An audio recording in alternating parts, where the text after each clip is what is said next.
Meeting is being hosted through live stream on the city's website and by teleconference for public comment. City staff is at an off-site location participating through video conference. If you are joining through teleconference, we ask that you please mute your phone to prevent noise interference until you provide public comment. Due to the structure of this meeting, I would like to remind council to have their microphones turned on and positioned so the audience can hear. Deputy City Clerk, may we have a roll call, please? Councilmember Meyer? Here. Councilmember Percival? Here. Councilmember Wright? Here. Mayor Pro Tem Krupa? Here. Mayor Brown? Here. And the Interfaith Council is not in attendance today, so invocation will be led by Councilmember Meyer, after which Councilmember Wright will lead us in the Pledge of Allegiance. Please stand.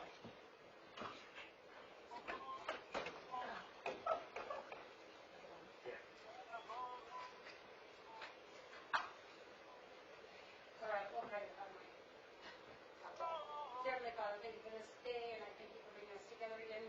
I pray that you'll help us make wise decisions for our city. I pray that you will just give us an allegiance to truth and help us just heal in our city from this COVID situation. I pray that you'll be with the family, one of our newly departed employees, Charles Hines. Thank you for everything that he's done for us. Bless us this year. Please join me in reciting the Pledge of Allegiance. I pledge allegiance to the flag of the United States of America and to the republic for which it stands, one nation, under God, indivisible, with liberty and justice for all.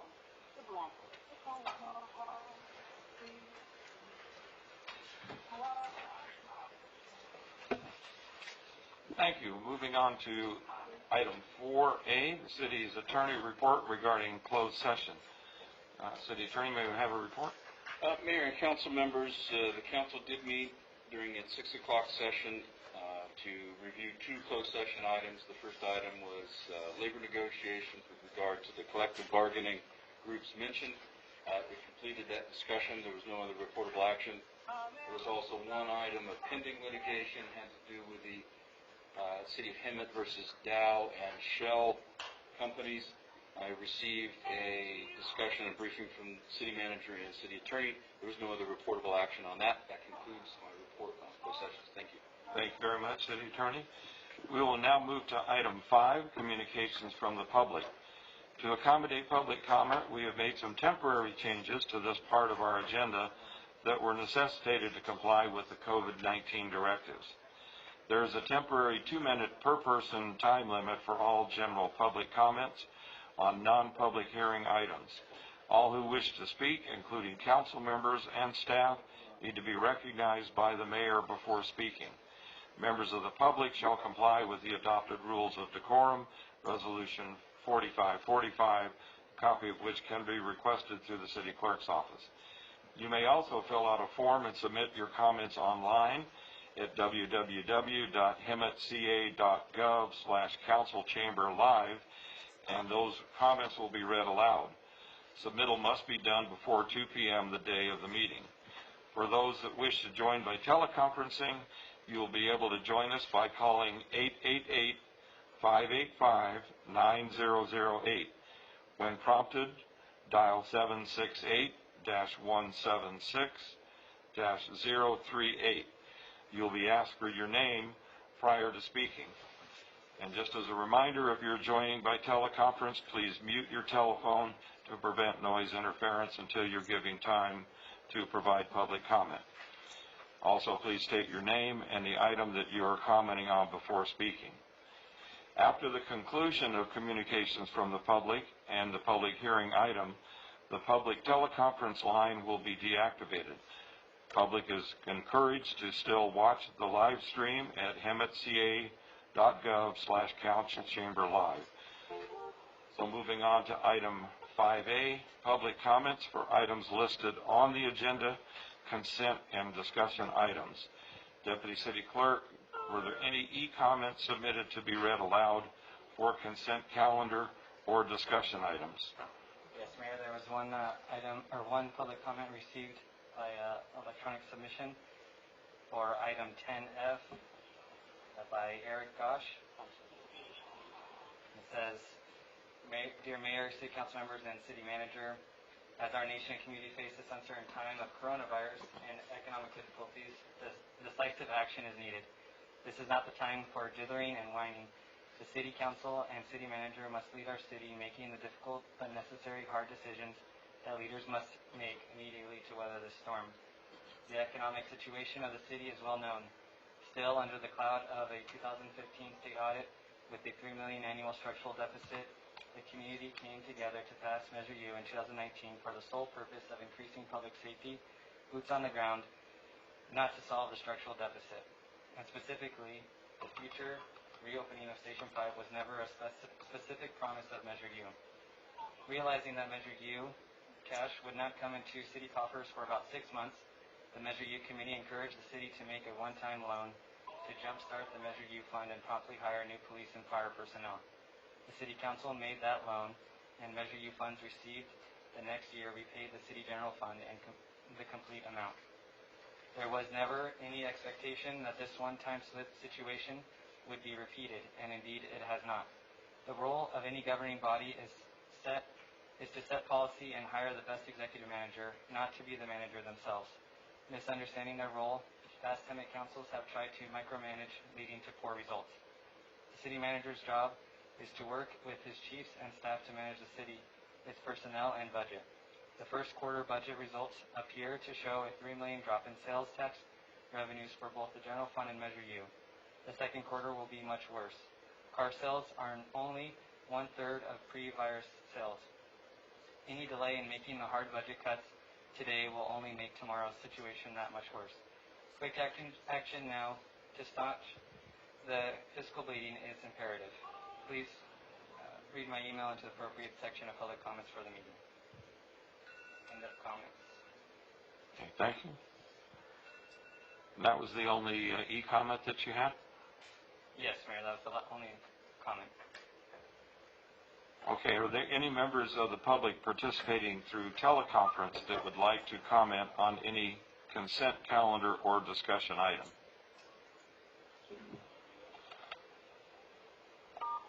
All participants are muted. You may not unmute themselves. All participants are unmuted. Hand raising is off. Are there any members participating by public Do we comment? speak? Yes, this is Lori Van Arsdale. Okay, please go ahead, Lori.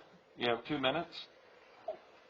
Thank you. I am so empathetic and sympathetic to all of your jobs at this time. I know it's super difficult, and I keep trying to do my best to shop and hem it. I know that you're going to have to make some really hard decisions, and I want to support you in that. Those decisions are not taken lightly, I'm sure, by each and every one of you. But I have taken a look at some of the things that your city manager, Chris, has made recommendations of, and I truly support Chris and his efforts to make a budget that's going to get us through this. We'll all come back and rise together, but in the meantime, we cannot fall deep into a hole. So please take seriously his recommendations, and I appreciate all the work that went into that. Thank you. Thank you very much. Is there anyone else on teleconference that would wish to speak?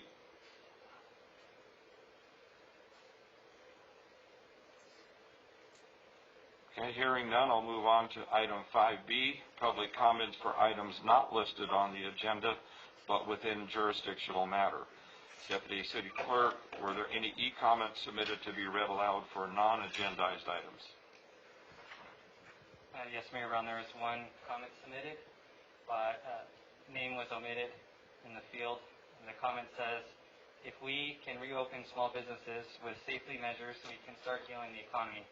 Limit employees to 10 or less, all to wear masks and if necessary gloves. All customers 5 or less at a time, also to wear protective masks and gloves, parentheses, question mark, parentheses. And all would need to keep a distance. At least we can start giving employees work and employers to keep their shops. End of comment. There are no other comments received. Okay. Are there any members of the public participating through teleconference that would like to comment on any non-agendized items?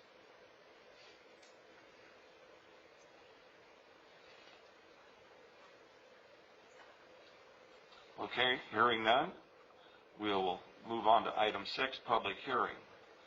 City's council procedure for public hearings will be as follows. The mayor will ask for the staff report and clarification of items presented if needed.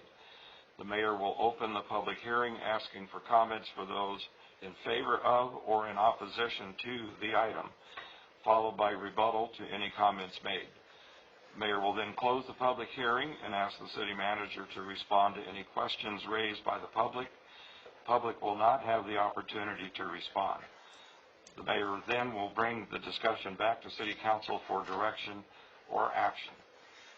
So tonight we have item 6A, which is an ordinance adding section 90-83, parentheses, detention facility, and amending sections 90-312D1, parentheses, single family residential, section 90-383C5, parentheses, multiple family residential, 90-893C2 commercial, and section 90-1043F, as in Frank 4, manufacturing, of chapter 90 zoning. City Manager Lopez, can you provide an introduction?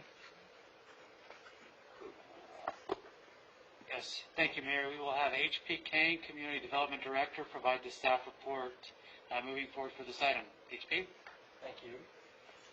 Good evening, Mayor, members of the council. Before you tonight is a zoning ordinance, 20-001, detention facility. It's going to, a little bit of the purpose of this ordinance is to define detention facility as is, community detention facility for unaccompanied minors, and private detention center. Those are the definitions we're identifying. And identifying the prohibition, updating the tables for residential, commercial, and manufacturing zones. So a little bit of background on this.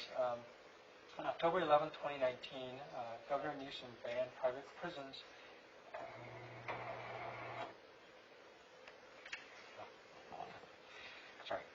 In October 11, 2019, by Governor Newsom, he banned private prisons and detention facilities from operating in California.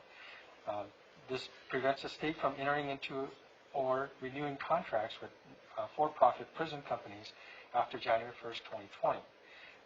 Just before then, the federal government awarded some new contracts before that went into effect. So the city has been contacted by an organization to establish a community detention facility for unaccompanied minors.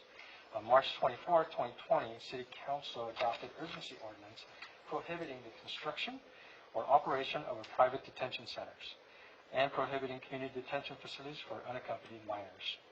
On April 7, 2020, Planning Commission forwarded a recommendation to adopt ZOA 20-001 detention facility to the City Council. On April 14, 2020, the City Council continued the item to a future date with a new public advertisement to include the decision of the Planning Commission. So the proposed section to be added would be 90-83, detention facilities.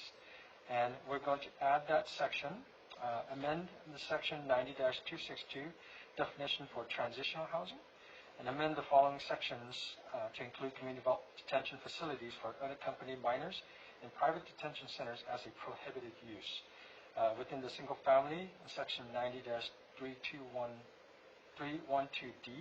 multiple family residential zone matrix table, 90-383C, commercial zone matrix table, 90-893C, and industrial zone matrix table at 90-1043F, as in Frank.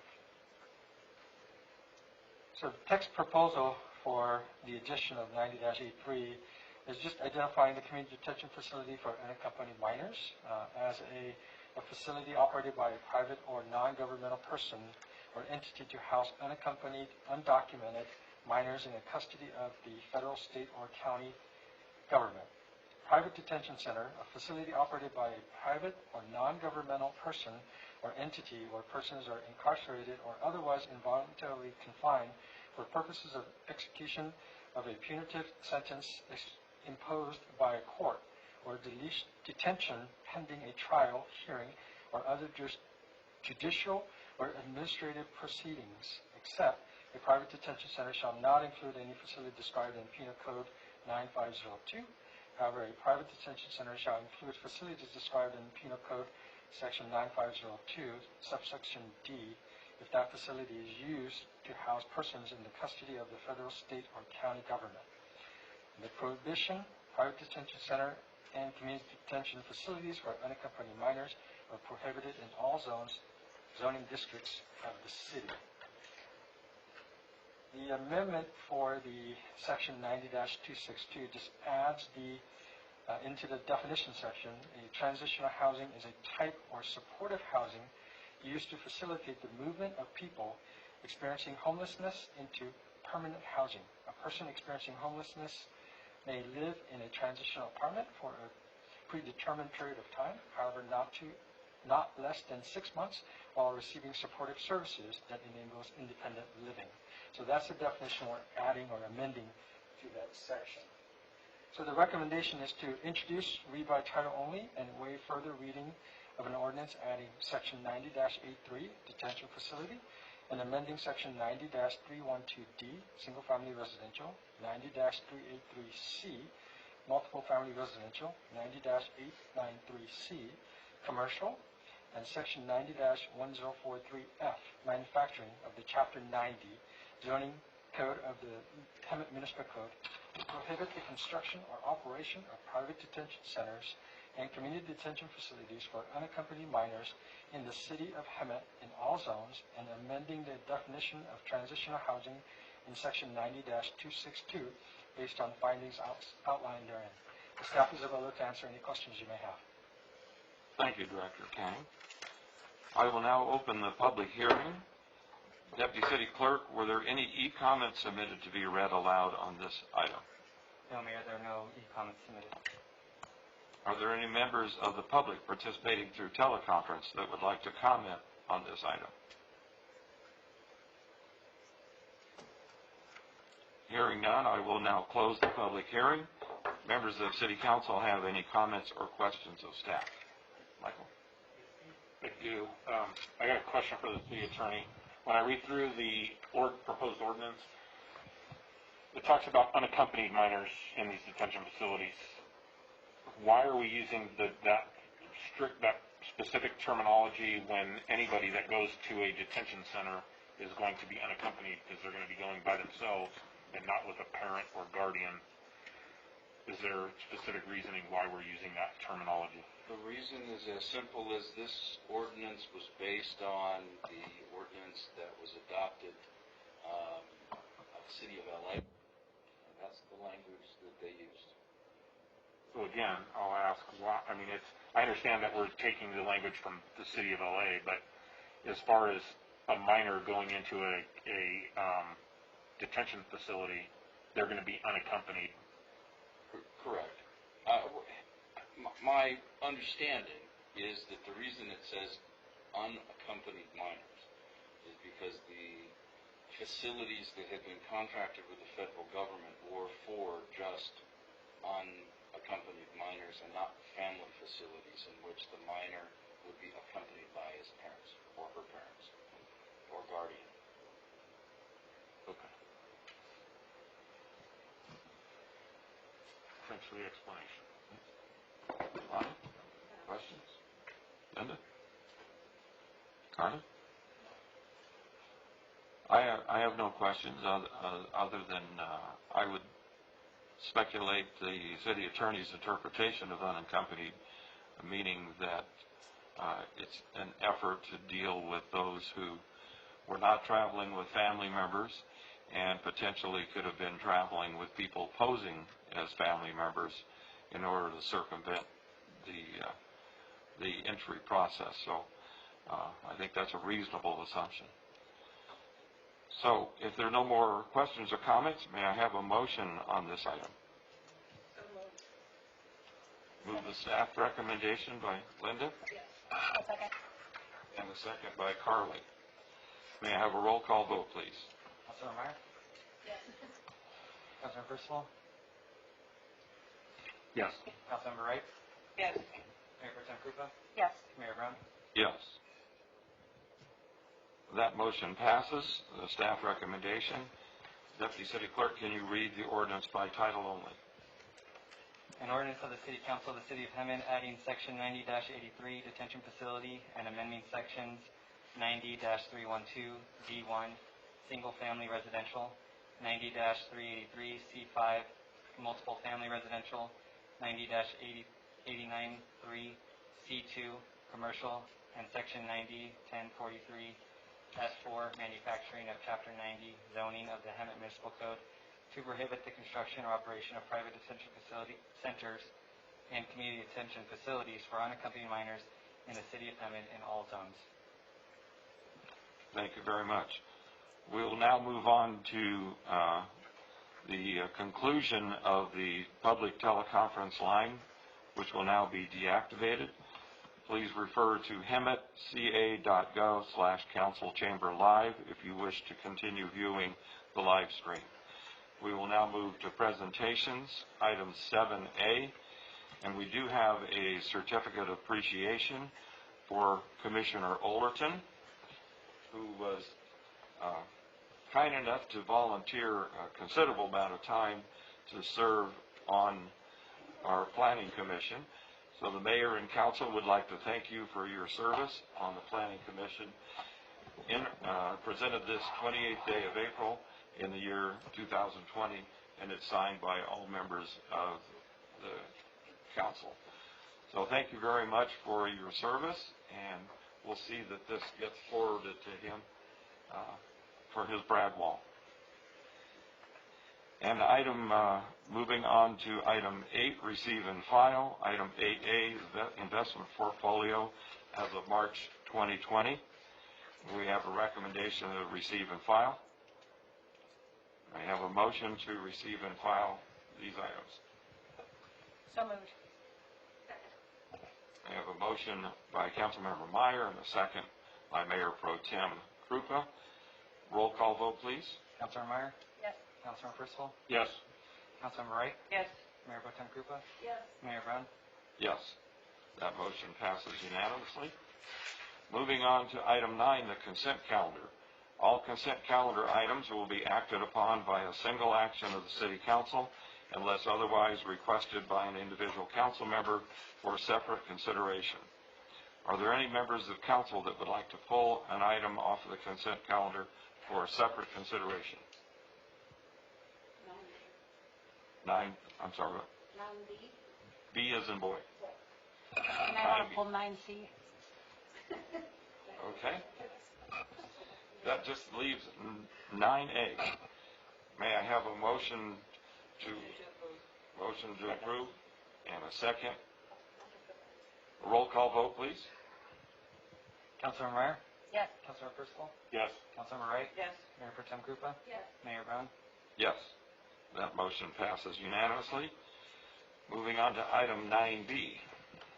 Yes, I pulled this. I just want to thank John Worth for the last couple years that he has been on the Planning Commission. He has done an exemplary job.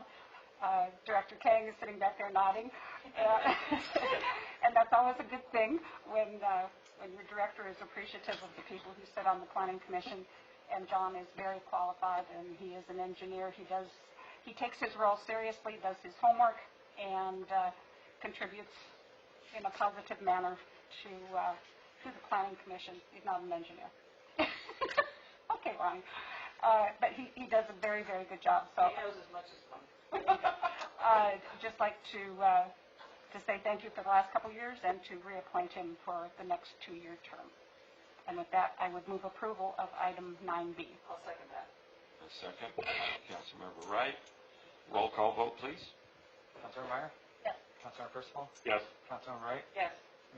Mayor Pro Tem Krupa? Yes. Mayor Brown? Yes. That passes unanimously. Item 9C. All right. We talked about this one last time, and Attorney Bill, you probably got caught up a little bit on our conversation. We are taking this away from Exceed and going with a new contract. So you guys the attorneys changed the contract to be more clear.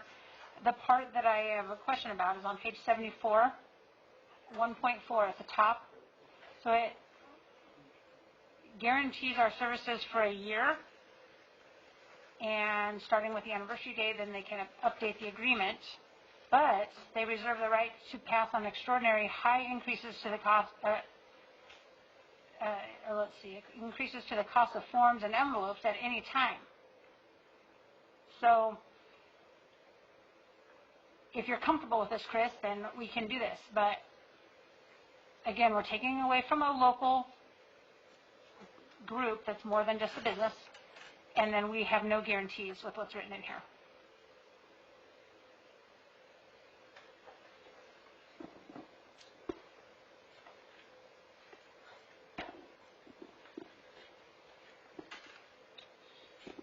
Thank you for that question, Councilmember Meyer. I know that this group does do incredible work in our community and in the Valley. I think for us, we're comfortable with the language. What we will also be doing is looking at the other opportunities that exist citywide. If there is an opportunity to partner with Exceed moving forward, we're definitely going to consider that and be having conversations with the executive team about what those options would be. It just, for this particular item specifically, it just makes a little bit more business sense for us to go with a different group.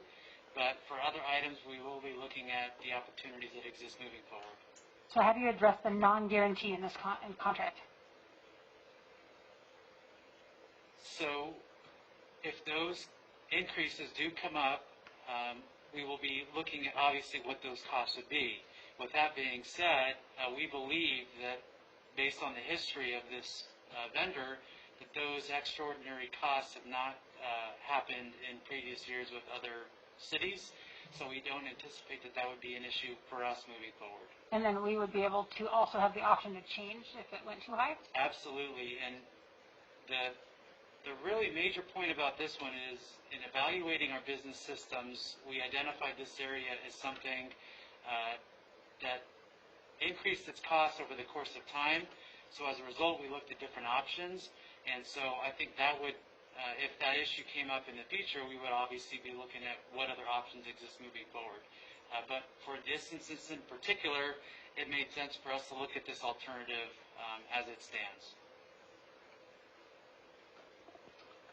Okay. Any other questions of staff? Do we need to have that part of the agreement in the resolution, Which part are you referencing? that they can change their prices anytime? Isn't that just in a contract? Well, I've learned that if it's not in the resolution, then it doesn't count. So I don't even know if comments count. No, by means of the resolution, you're approving all of the terms that are in the agreement. So it's what's in the agreement that counts in this case. Okay, thank you. I move to approve. I'll second. I have a motion to approve by Councilmember Meyer and a second by Mayor Pro Tem Krupa. May I have a roll call vote? Item 9C, please. Councilmember Meyer? Yes. Councilmember Percival? Yes. Councilmember Wright? Yes. Mayor Pro Tem Krupa? Yes. Mayor Brown? Yes, that motion passes unanimously. Thank you very much. Moving on to item 10, discussion and action items. Item 10A is the 2019 Building Code, California Building Code Update Comparison. And understand we have our building officials that are with us again this evening. Good evening, Mayor Brown, members of the City Council. So I'm back tonight. I promise it's going to be much shorter than last council meeting. Well, don't say that, because that's a jinx, right? All right, so tonight I brought back the residential building code. The residential building code was modeled off the building code, so there's several items that are identical in both codes.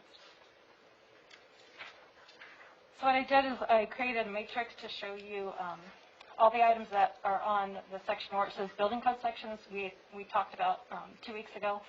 And it just references the code sections that it matches in the residential code.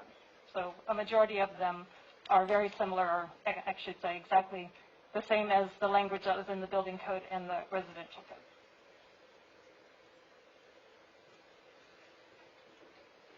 So then there's a short list of items that changed. The appendices, they're different. We only adopt chapters HK, OQ, sorry, I can't read this angle. HK, OQ, R, S, T, and V. In section 102.7, we just removed the reference to the International Property Maintenance Code that we don't enforce. Here's where you'll find that item that you referred to last council meeting, is where we do exempt permits that are under 42 inches that don't require a continuous footing. And then under repairs, as we discussed 2 weeks ago, we took out the reference to the electrical, plumbing, and mechanical codes because they're referenced in their own codes. And then same thing with responsibility. We removed the comments regarding the other codes that we'll talk about later.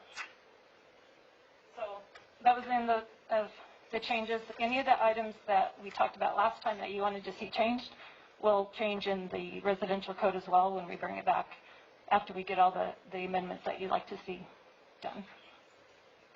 So I'm happy to answer any questions if you have any. Okay, are there any questions of staff? Michael? Bonnie? Linda? Carla? All right, well, thank you very much for that abbreviated report. Thank you. And with that, I'll entertain a motion on item 10A.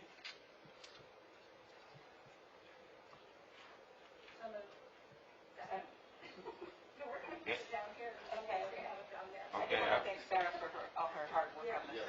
Thank you. That was an intense labor of love, I'm sure. Thank you for that. Okay, I have a motion and a second to approve the staff recommendation. May I have a roll call vote, please? Councilmember Meyer? Yes. Councilmember Crystal? Yes. Councilmember Wright? Yes. Mayor Pro Tem Krupa? Yes. Mayor Brown? Yes. That motion passes unanimously. And for the record, public comments for that item were taken during item 5, communications from the public. Moving on to item 10B, a resolution awarding Onyx Paving Company Incorporated the 2019-2020 Pavement Rehabilitation Project Phase 1, Capital Improvement Project 5704A, in the amount of $876,000, and waive any minor bid irregularities and authorize city manager to execute all contract documents. So do we have a staff report on this item? Yes, and before we get to Steve Larissa, who should be on the call, I wanted to provide just some brief background on this. As you know, the council provided clear direction on the council's desire to move its CIP that had been on the books for quite some time with not a whole heck of a lot of work that had gone on with that. Based on that direction, we brought on board H.R. Green, who's been able to swiftly, efficiently move through the CIP, and we're finally in a position where we've made some significant progress, and we're getting caught up on previous years as well as current year's projects. So with that, we've got another project for the council to provide direction on that we're very excited to bring forward to the council, because obviously this does increase the quality of life for our residents and businesses in the community. So with that, I'd like to hand it over to Steve Larissa, who is on the call. Steve, are you on? Steve? Steve, are you on the call?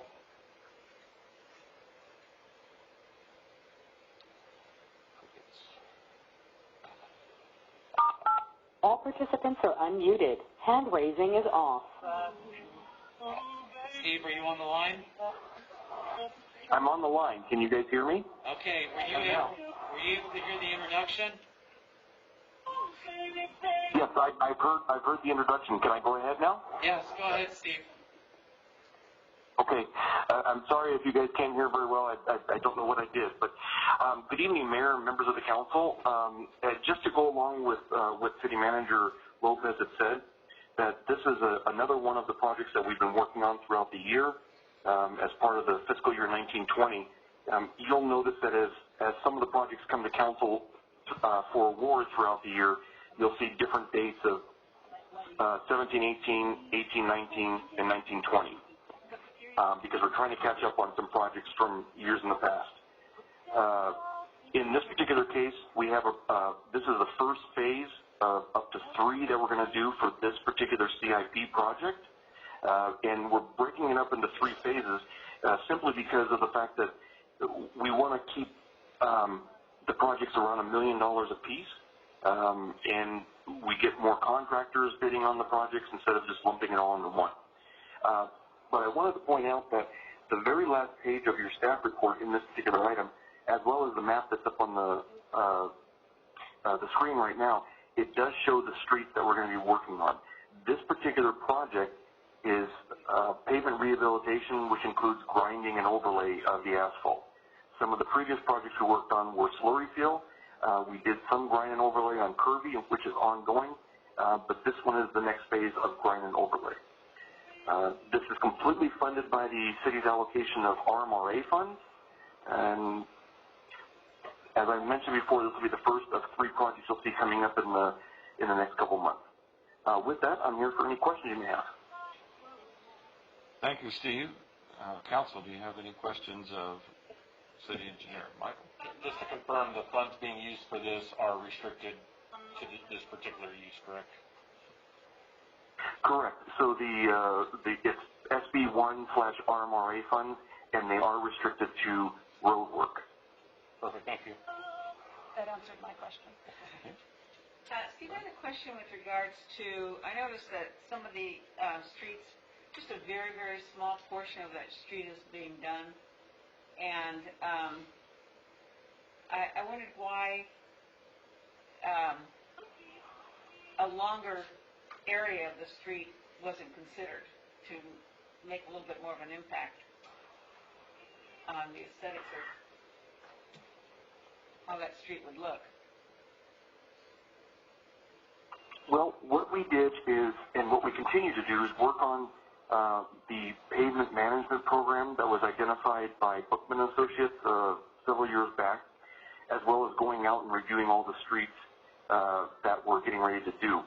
So if you notice the area towards the north on that attachment, we try to pick neighborhoods or blocks. It works out better that way in the sense that the contractor can get in and do a lot of the area at once as opposed to piecemealing it in different areas. Also, the cost of the work is really what it comes down to. If you're talking about maybe Fruitvale or Kirby or Sanderson, those are different stretches that we would end up doing, which would cost a lot more. I hope that answered your question on that, on what we were trying to do. You know, I hope that somebody looked on south end of Lyon, because that was scraped and roughed up a couple years ago, and nothing was ever done with it after that. So there wasn't a sealer, there wasn't an overlay, nothing, but a bunch of gravel and rough surface. So I don't know if anybody... Is that down by... Oh, I'm sorry. It's down at the end of Lyon, the south end of Lyon, from Stetson to the end of Lyon. Near Chambers? That's correct. Okay. All right. There are some developments that we're currently working on with some potential home builders over in that area that are looking to get in to the tracks that were already graded. Well, the streets were constructed. And so that would be likely part of their responsibility. And as you notice down there, only half the street's constructed. So we're finding that out in a lot of different locations. That street's never going to go, has no There won't be any building there. It's not a street that goes all the way through to Domingoni. And like I said, this has been like that for 2 years. So if somebody would just take a look at it, I'd appreciate it, because it has to get on the list at some time. Understood. Thank you.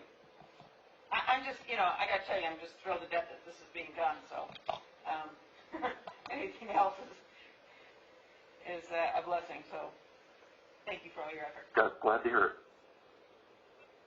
Linda, I hear your question was answered already. My question was answered, just making sure that know that the trustee won funding. Carly, any questions or comments? Okay, then I'll entertain a motion on item 10B. A move to approve. Second. We have a motion to approve by Councilmember Wright and a second by Councilmember Percival. A roll call, please. Councilmember Meyer? Yes. Councilmember Percival? Yes. Councilmember Wright? Yes. Mayor Pro Tem Krupa? Yes. Mayor Brown? Yes, that motion passes unanimously. Moving on to item 10C, fiscal year 2020 to 2021, Senate Bill 1 project list and 5-year Measure A CIP for fiscal year 2019 to 2020 through fiscal year 2023 to 2024. So thank you, Mayor. I wanted to provide a brief introduction on this one, too. This is another Steve Lariso item. I just want to point out one item in particular, and we included this in the staff report, and that really has to do with the revised estimates in terms of the revenues that we're anticipated to receive as it relates to COVID-19. So this is one of the first areas tonight that we'll be talking about lowered revenues and lowered projections as a result of COVID-19. So ultimately we had to revise the projects and work with what we had. So I just wanted to make that clear before Steve was able to provide the staff report. So Steve, you on the line? Yes, still here. Okay. You're up, Steve. Item 10C. All right. Thank you, Mayor. Members of the council, again, I'm here just to talk about the funding that's coming from SB1 as well as Measure A. So you'll notice that SB1 is identified for just the upcoming fiscal year of 2021, and it's by actually identifying projects. Part of the requirements that were in that Senate bill was that we had to identify on a yearly basis the projects that we propose to do in the upcoming year, which you'll see is different from the Measure A items. That's why on the second page of your staff report here, you'll see that we do have one project identified specifically as Latham Street improvements, much like one of the Councilmember Krupa had mentioned just a minute ago on the previous item. And then the second project is the 2021 SB1 Pave and Rehab, which is a larger project. It's covering more streets. So we have to identify that.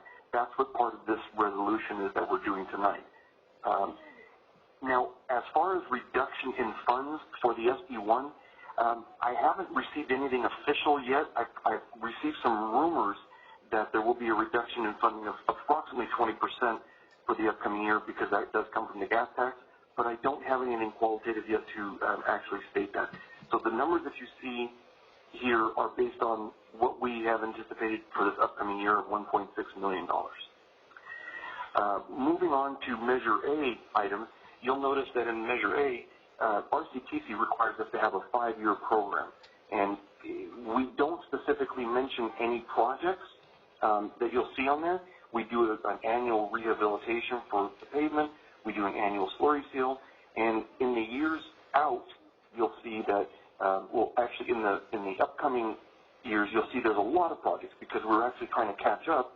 And you'll see that we're spending approximately $8 million over a period of about 2 years because of these projects that just hadn't been done in a while we're catching up on. And then over the next couple of years, you'll see the projects be more consistent. We did receive information from RCTC that there was an approximate 25% estimated reduction in the Measure A funds that would be provided to each city on a yearly basis for the next 5 years. That is incorporated here into this report, and you can see how it's kind of trickled on all the way through. One other thing I wanted to point out is on the very last page, or the second to very last page of the report, which is for the Measure A items, you'll see the projects that we are anticipating to get done this year. You can see what is complete, what's in design, what's in construction. There's a total of 8 different projects that we have going on. And that's approximately $9 million worth of improvements that are going to be happening, that have started happening and will continue. And you can see that some of them are occurring from 17-18, 18-19, 19-20. And some of them are going to be in the years out as well, for instance, the Hammett Valley Pipeline. But with that, that's the extent of my report. I'm here to answer any questions you may have. Thank you for that report, Steve. Bring it back to council for questions. Yes, Linda? Steve, thank you. I'm glad to see that the projection for 2021 on Measure A is the new projection with the cutting like $400 and some thousand out of the Measure A funds. That was an item that we approved in budget and implementation on Monday at RCTC, and we'll go to the first, or the full commission next month. But it really is, I'm glad we've got some of these monies already squared away from prior, and that we will get at least these monies going forward, because our streets are really, they really need the rehabilitation, but it's also that we need to have the accurate funding estimates. And one of the things at RCTC we talked about was that based on what we're going through right now, we will probably end up doing many budget amendments during the year, and looking at what projects are going to get narrowed down and some that are going to get cut out completely, because we have no guarantee from the state or from the feds that any of this money is going to be made up by them. So thank you for being very accurate on your numbers, and really appreciate it. My pleasure. Thank you. Carly, any questions, comments? Michael? Lonnie? Okay. We need memo done, but We need Menlo done desperately because my tire fits inside the holes now. I'll move approval on item, whatever that item was, 10B? 10C. 10C. We have a motion by Council. A second. And a second by Councilmember Wright. Roll call vote, please. Councilmember Meyer? Yes. Councilmember Bristol? Yes. Councilmember Wright? Yes. Mayor Pro Tem Cooper? Yes. Mayor Brown? Yes, that motion passes unanimously. Moving on to item 10D, third quarter fiscal year 2019-2020 budget update. And our Finance Director, Lorena, is here.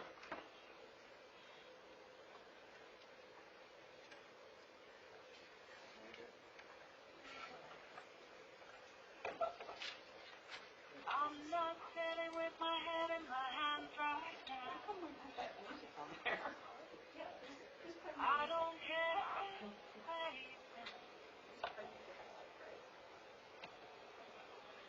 No, I ain't watching the clock. It's not so bad. I won't drink myself. Mute your phones. pretend this is a state call. You turn on. Sorry, how do I get it on there? Never mind.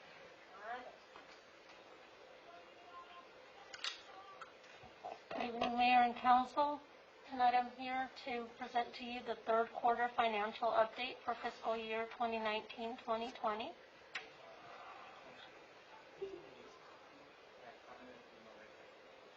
And this report is for revenues received through March 31st of 2020. So for the general fund, non-Measure U revenues are on track for this time of year at just under 59%. Property tax collections are at 57.7%, with the second large payment due in late May. Sales tax collections are at 66%, and TOT tax, or the transient occupancy tax from the hotels, is at 43%. Sales tax collections are a little bit higher than a year ago. Sales tax revenues were strong through the end of the third quarter. If you recall, last year we were collecting some delayed payments from the prior year, and even with that, our sales tax were higher than that. Non-Measure U expenditures are also on track for the year at 68%, and that is lower than last year's number at this time.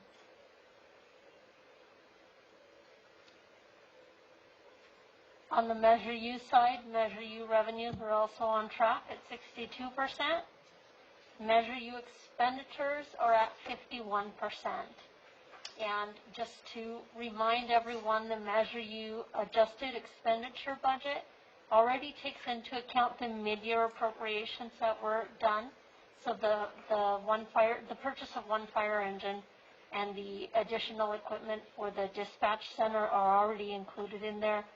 So that makes expenditures look a little bit lower than they normally would be because we haven't spent the money for the engine. It's not ready to be delivered. All participants are muted, but may unmute themselves. On the non-general fund department side, revenues continue to outpace expenditures in most funds. The water fund has spent about 46% of its budget. It still has projects that are included in this budget that are still either in the early stages or in the construction stages. In the early stages of construction or in planning stages. Revenues are just over 76%, so they are higher than the same quarter last year. That is all I have for the third quarter update. I would like to tell you that I would like to think that this trend is going to continue, but seeing the situation that we're in, this may be the last positive quarter that we see for a while. If you have any questions, I'm available to answer. Okay. Linda? On the sales tax that comes from internet sales, are they collected in the same way and in the same time frame as through the state of California, or are they a delayed receipt? And how do we verify if there's any verification on that? They're not delayed. The thing with internet sales is that if it's within the state, so if the item was purchased in California, the sales tax goes to the city where the business is located. So if you ordered something that came from San Jose, the sales tax belongs to San Jose. Everything else that's from out of state that comes in goes into a pool, and so we only get a percentage of it. It's not dollar for dollar. It's not, okay. Yeah. That was the thing. There was a report, I think, in the governor's thing a couple days ago on something that they had estimated, maybe it was RCTC, that they said that the amount of internet sales projection was much higher than what they thought, but that was for the entire state of California. It was not. It wasn't broken out for Riverside County or for any particular city. So Right. I'm just curious about that. The only part of internet sales tax that the city of Hemet receives directly, not as a portion or as an allocation, is the 1% for Measure U. Okay, thank you. Michael? Bonnie? Yeah, can you tell us what the balance is, the surplus amount in Measure U? I can tell you what the balance was at the end of fiscal year 18-19.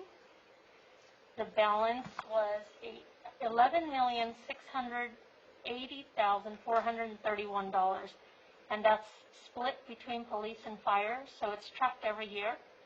Police has $6,896,491, and fire has $4,783,940,000.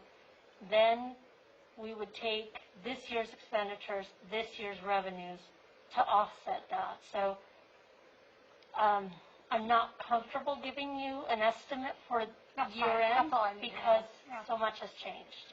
So we just add in what we have now for this year, essentially. Yes. Great. Okay, if there are no other questions, I also want to make a note that for the record, public comments for this item were available to be made under item 5, communications from the public. So is there a motion on item 10D? It's your turn to